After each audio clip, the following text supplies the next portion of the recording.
भगवान को राजी कीजिए। कृष्ण तो बहुत जल्दी प्रसन्न हो जाते, बहुत जल्दी।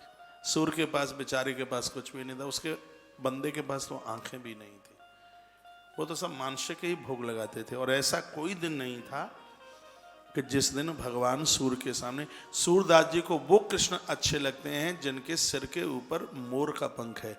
भगवान श्री कृष्ण सूर्य के सामने बिना मोर पंख लगाए कभी प्रकट ही नहीं हुए, जब आए तो मोर का पंख।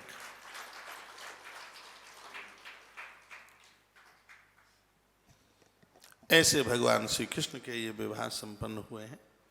इस संसार के विवाह नहीं है। 16,000 जो विवाह हैं वो वेद की उपासना कांड की 16,000 ऋचाएं, 100 उपनिषद, 8 अष्टधा प्रकृति। प्रकृति 8 है, धरती, आकाश, जल, अग्नि और वायु, मन, बुद्धि और अहंकार। ये 8 तत्व ही तो पहले की 8 स्त्रियां बन के आई। 16,100 में हमारे वेदों में मंत्रों की संख्या 1 लाख। बहुत ध्यान से सुने, 1 लाख में 4,000 श्लोक हैं ज्ञान कांड के और 80,000 श्लोक हैं कर्म कांड के। सबसे ज्यादा है कर्म कांड के, 80,000 है। तो 80 और 4 84, 1 लाख में से 84,000 माइनस करें तो 16,000 बचते हैं। ये 16,000 जो मंत्र हैं वो है उपासना कांड के, भक्ति कांड के। भक्ति कांड के 16,000 श्लोक ही, ये मंत्र ही 16,000 स्त्रियां बनकर इन्होंने भगवान का वर्ण कर लिया। ये संसार की हाड़ मांस की स्त्रियां नहीं थी। और आनंद की बात है कि अंत में भगवान को ही सब समर्पित हो गई है। इनको संसार की स्त्री ना समझ करके हम गलती ना कर बैठे।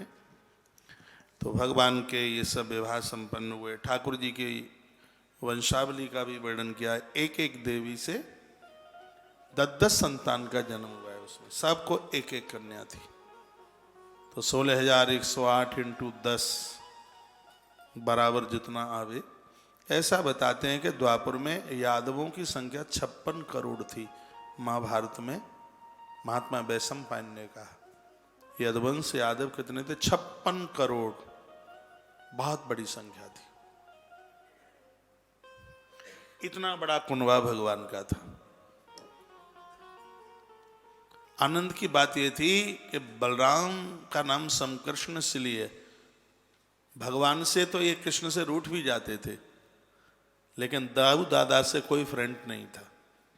जब ये यादव आपस में लड़ लेते थे तो बलराम जी इनको समझौता करा देते। एक बात मैं बोलूं,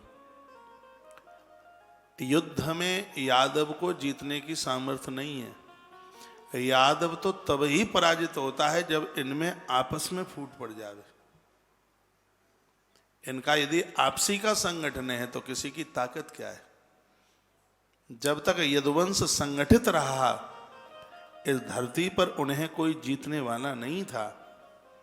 और जब वो लास्ट में इनमें आपस में ही तो फूट पड़ी, वो आपस में ही लड़ गए। आपस में, मैं तो यदुवंश की ही क्या हर वंश की कहूंगा, ये आपसी की फूट, ये आपस का तो कलह है, ये बिल्कुल समाप्त करने वाला है। आपस की फूट, आपस के झगड़े, आपस के ये कलह है, ये तो किसी के लिए भी ये कभी भी शुभ नहीं हो सकते।